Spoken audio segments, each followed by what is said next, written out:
Welcome to this second lecture on cyanobacteria. In this particular lecture, I shall be discussing the nucleoid, maybe the extracellular or extranuclear DNA fragments in the form of plasmids and their structure and function. Then I shall be discussing the different structures like acinides and heterocysts, which are called specialized structures. I shall also be discussing the reproduction, and at the same time I shall be discussing the different economic importance, or which will include both the beneficial and the harmful aspects of cyanobacteria. Now, the cyanobacterial cell is having the central core, which is the nucleoid or the genophore. This nucleoid is actually a dispersed DNA fragments. You can see in this particular cell, the dispersed DNA is sometimes very much aggregated with chloroplastid. So, photosynthetic pigment and the DNA fragments are close to each other, occupying the central granular portion of the cell. And this particular DNA, by the process of transcription, will produce RNA, which will always produce protein. So, it is obvious that some of these photosynthetic proteins are directly generated from this part of the cell. Now, this may be a unicellular cyanobacteria where the nucleoid is circular in nature, or maybe having different lobes with different specific functions. But at the same time, there may be filamentous cyanobacteria where there will be discrete DNA fragments where we call them cyanobacterial chromosomes. And these cyanobacterial chromosomes are actually present within this particular cell and will produce unique keratomized condition, where the keratomized condition is being provided by the pigments of chlorophyll and the DNA fragments together. So, this keratomization is a unique property of cyanophysian cell or cyanobacterial cell. Now, coming to the particular molecular structure, it may be around 1.7 MB to around 12 to 15 MB in size, where the smallest is in Prochlorococcus and the largest molecule is found in nostoc. And sometimes the DNA may be dispersed and they will actually be producing some specific protein at the periphery of the cell. So, they are not really discrete at the center always. The main function is being that they are acting as the metabolic center of the cell, they are helping in protein synthesis, they are helping in enzyme production, and they are also sometimes, because they are having their chlorophyll lamella, so they will also be participating in food production or photosynthesis. Now, coming to the next aspect, which is the plasmid. Now, actually plasmids are extranuclear circular DNA. This circular DNA is a typical structure, we find it in case of bacteria. But here also in cyanobacteria, this particular plasmid may be circular in nature with an average size of 400 kilobase. Sometimes there may be megaplasmid which can be up to 1000 kilobase pair, and they will be having specific region. You can see there will be specific region having specific function.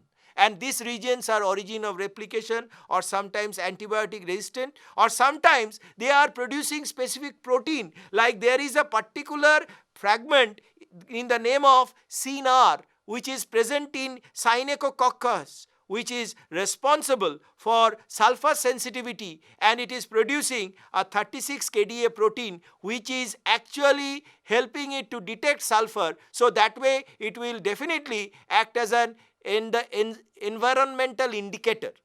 And at the same time, this particular plasmids may also help in the transport of magnesium, sometimes energy generation. So it is really very unique to know that this particular plasmid may sometimes help the organism to survive in unfavorable condition, and at the same time they may act as a supportive protein synthesis structure.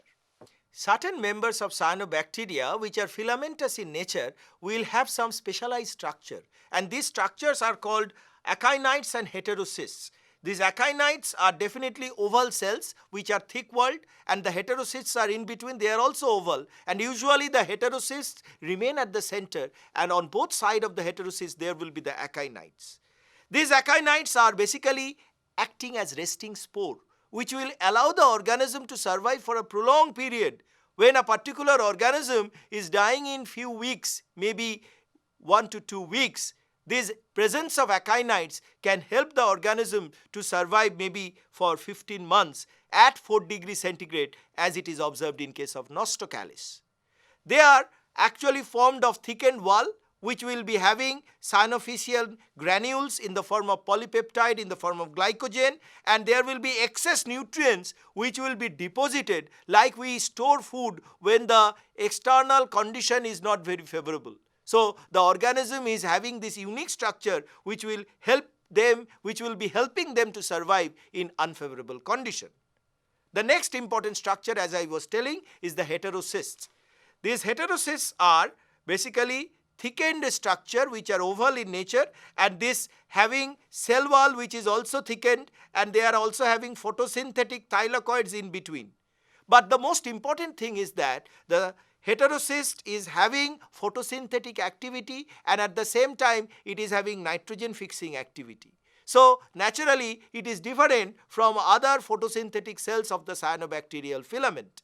The cell wall is formed of pectin and cellulose, and this pectin and cellulose, there will be some connectivity through some polar nodule. As I was telling you, photosynthetic activity in heterocyst is low, so food transfer occurs to this polar nodule like the sucrose transport, and as a result of which they will survive and they will actually help in nitrogen fixation. Now the frequency of heterocyst may vary. It may vary between 9 to 15 cells. That is, in between 9 and 15 cells there will be one heterocyst.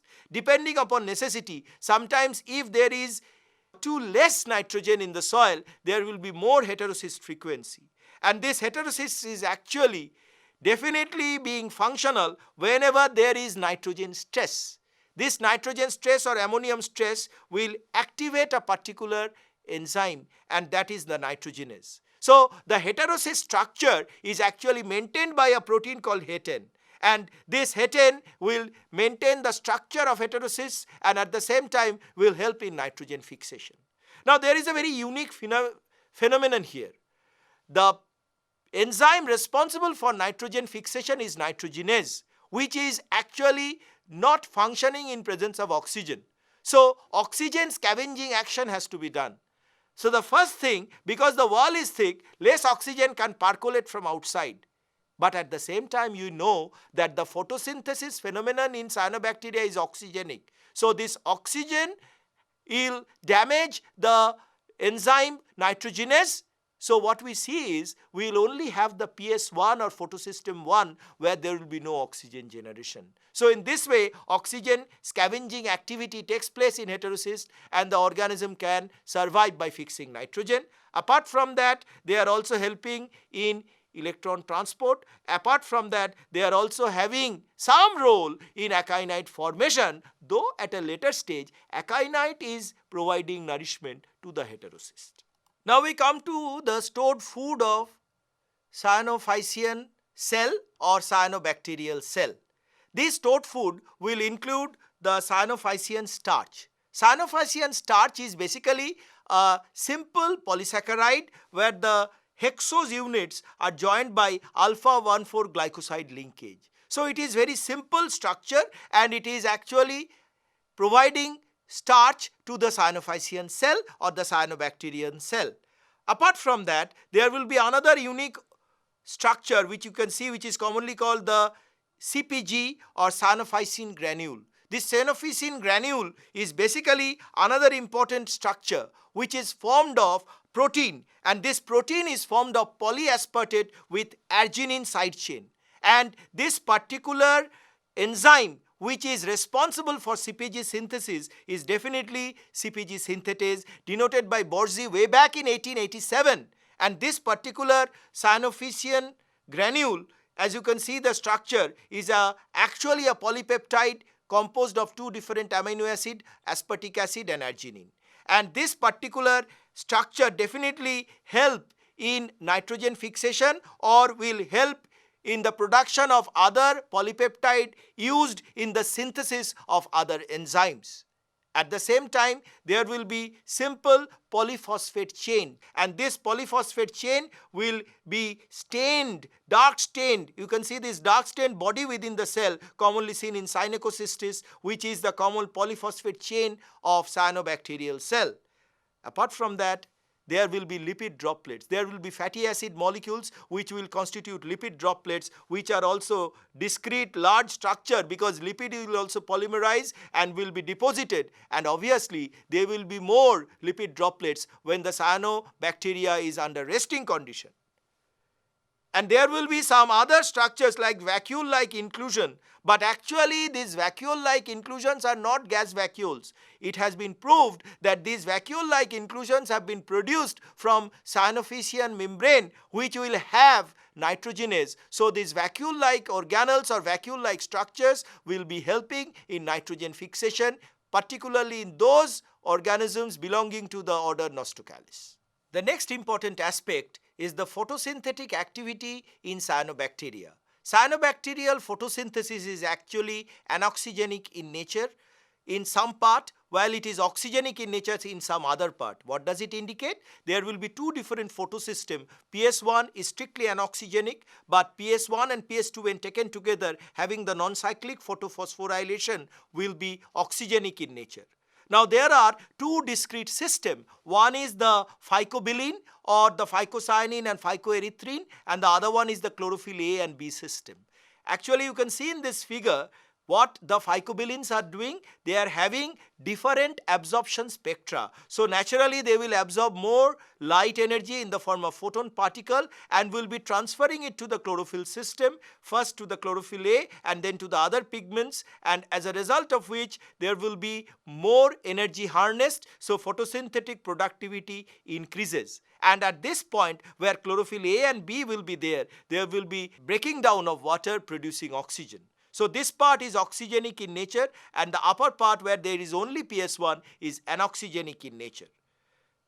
Now there is a third system which has been denoted in a particular cyanobacteria which is called Acaryochlorus marina. This particular cyanobacteria is having a unique photosynthetic pigment called chlorophyll D. And this particular pigment will have three formyl groups here, and these three formyl groups are present on the magnesium porphyrin head, and they are actually having a modification because they will self-aggregate when they are dissolved in non-polar solvent. So this particular photosynthetic absorption is different from other chlorophyll A system. The photosynthetic dark phase is another important aspect of photosynthesis. This actually takes place in an organelle called carboxysome, because this carboxysome is having a unique enzyme, the ribulose biphosphate carboxylase.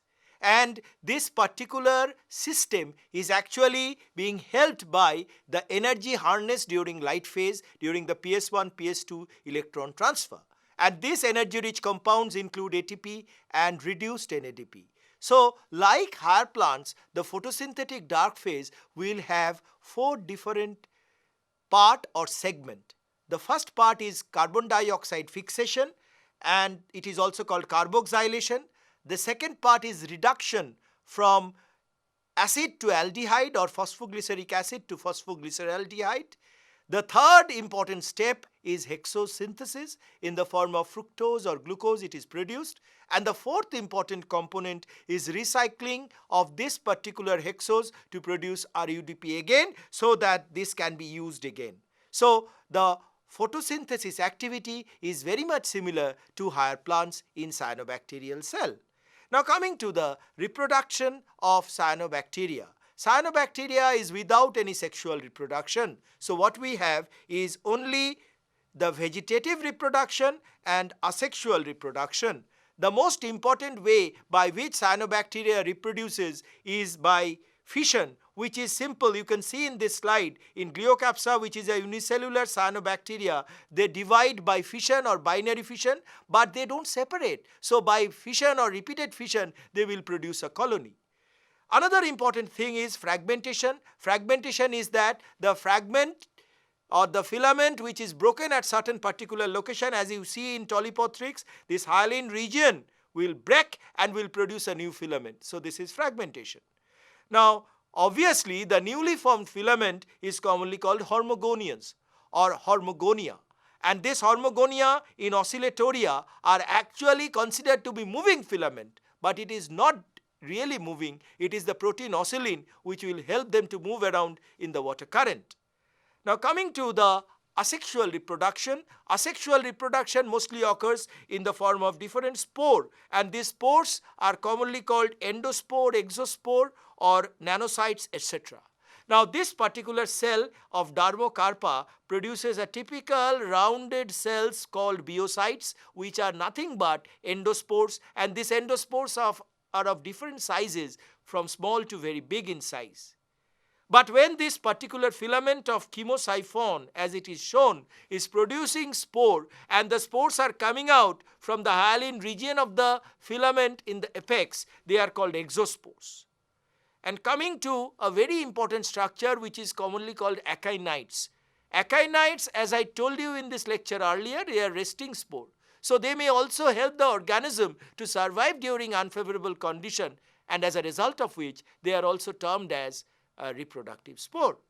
Though we know it is nothing but an organ where the food is being stored for future use. Coming to a very important structure which is commonly called nanocytes. These nanocytes are nothing but endospores. But what is the difference? They are very small in size and they are sometimes photosynthetic, and they are produced in large number and very minute in size. That's why the name nano. And they are produced within the cell, and with their maturity the cell will actually break, and from the broken cell the nanocytes are liberated outside. Now we come to a very important aspect. It is the economic importance. Initially we will be discussing the different beneficial aspects, and of course we will also discuss some harmful aspects of cyanobacteria. The most important role of cyanobacteria is as food. The filamentous spirulina, perhaps it is a very common name. It is a filamentous cyanobacteria which is having heterocysts, so it is rich in nitrogen. It is also having nutrients. It is also having different enzymes like the superoxide dismutase. Also it is providing vitamins and minerals. So this particular cyanobacterial cell can be used as an antioxidant. Commercially it is cultivated. You can see this scheme of cultivation. It is cultivated, then it is condensed, then it is washed, then it is dried, and directly it is sold as granules. Common Indian companies are selling spirulina capsule, and it is really a very good therapy for aging because it contains antioxidants. The next important aspect is the cyanobacterial mat, and this cyanobacterial mat can be growing in aquatic region, can be growing in lakes, as it is shown here in the hot spring, which is nothing but a mesh of different unicellular and filamentous cyanobacteria together. Apparently it is preventing the water to flow, so it is actually causing pollution to the water body. But at the same time, because they are growing in a mesh, they are growing all together in an aggregated manner, they are very important source of fossil, or sometimes it is acting as a fodder, or sometimes it is acting as a source of calcium because of the calcium deposition inside the cell of cyanobacteria. The most important thing is the conversion of photosynthetic product to alcohol.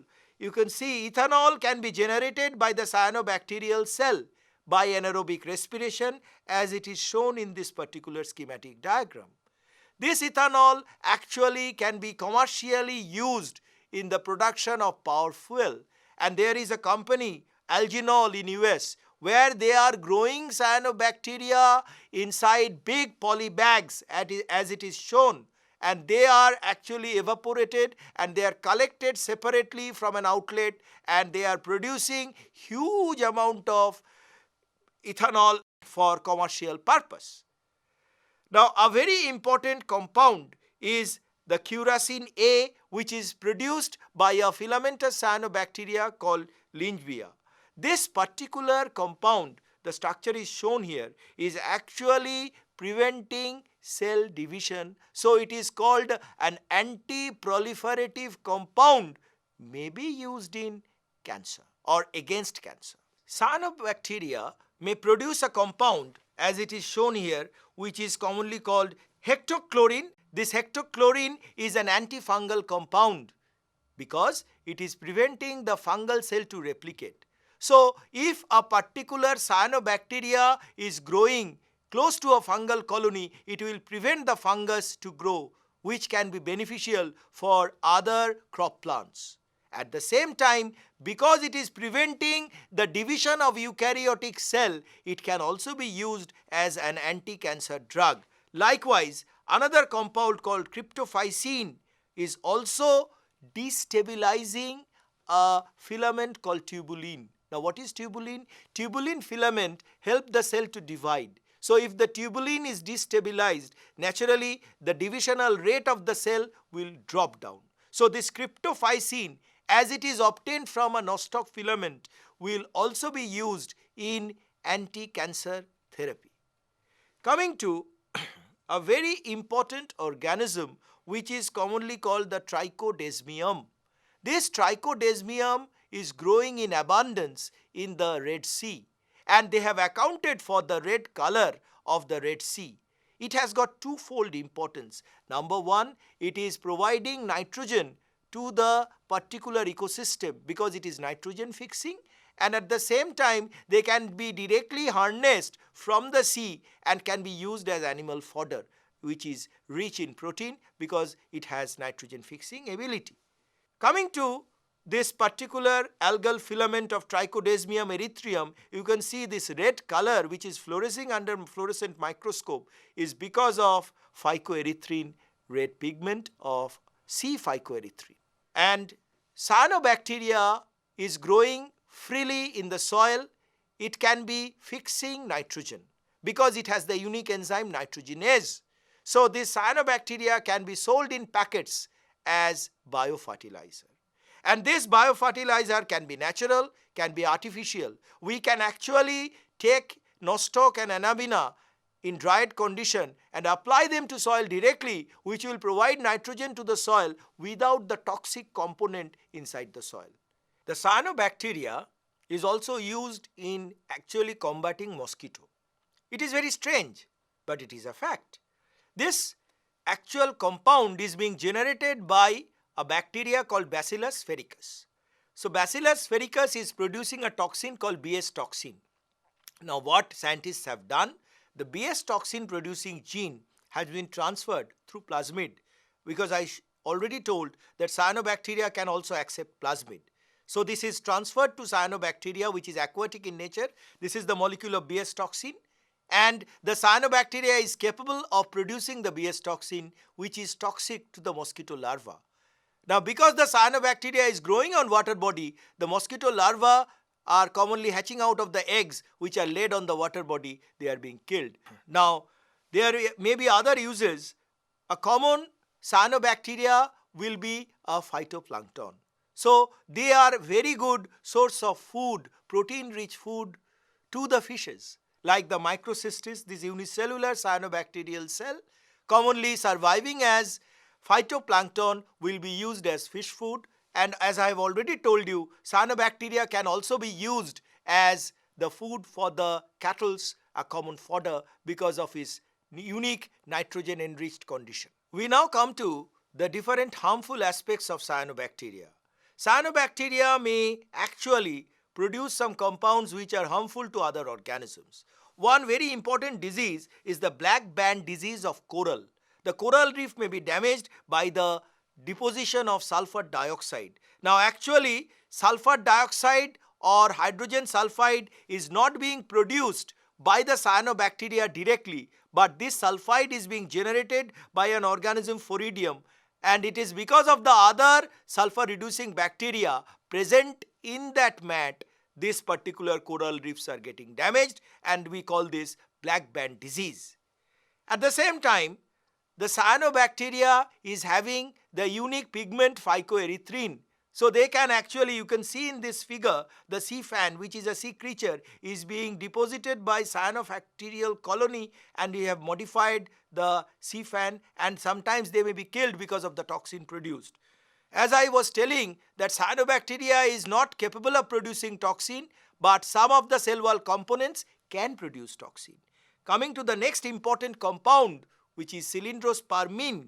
Cylindrospermine is actually, the full name is cylindrospermopsin, which is produced from cylindrosperma, and this cylindrosperma is a cyanobacteria causing hepatotoxicity. Why it is damaging liver? Because it is blocking the cytochrome P450, it is blocking glutathione synthesis, and definitely it is actually causing symptoms similar to jaundice or hepatitis. In the long run, if this toxin will act on liver, it will definitely cause liver cirrhosis or serious damage of the liver. This is a toxin called anatoxin. Anatoxin actually is a neurotoxin which is produced from a filamentous cyanobacteria called oscillatoria. This anatoxin is produced from a simple amino acid called proline. And this anatoxin will actually block the neurotransmitter, as a result of which there will be severe problems, which is very much similar to diseases like Alzheimer. So neural diseases can be caused by toxin produced from cyanobacteria in the form of anatoxin A. Coming to the next important toxin, which is commonly called the Lynch-Bia toxin, because it is produced from a filamentous organism called Lynch-Bia. This Lynch-Bia toxin actually is binding to a very important enzyme called protein kinase C, and this protein kinase C is being stopped, so the normal cell division will not stop, as a result of which the cell proliferation will take place. So it will cause a structure similar to tumor. So we call this toxin as tumorigenic toxin, which may induce tumor in human beings, and at the same time it will also cause severe allergic reaction. This allergic reaction is commonly termed as swimmer's itch. So apparently this particular organism, Lynch-Bia, is very much harmful to other organisms present in the water body because of this toxic effluence. Coming to the last important aspects, this is the algal bloom. Now this algal bloom is not only cyanobacteria, cyanobacterial colony which may be unicellular, filamentous, with green colonies. You can see it is very difficult to understand this is a water body. It has become a green field. This particular water body is thoroughly polluted with the algal mat, maybe of cyanobacteria and green algae. Now if the green algal proportion is less, then naturally cyanobacteria will actually damage the water body, because the oxygen generation in cyanobacterial photosynthesis is low. So the water body will have very little oxygen dissolved in it, as a result of which the aquatic creatures will be unable to survive in this particular condition. And this is commonly done by cyanobacteria like Anabaena and Microcystis, which can be helpful in low concentration, but under high concentration they can be very much harmful. So in conclusion, what we have learned from this lecture, we have learned the structure of the nucleoid, we have learned the structure of the individual plasmids, then we have learned about the different stored food of cyanobacteria. We have also learned the different ways of reproduction of cyanobacteria, and concludingly we have seen what are the different beneficial and the harmful aspects of cyanobacteria. Thank you.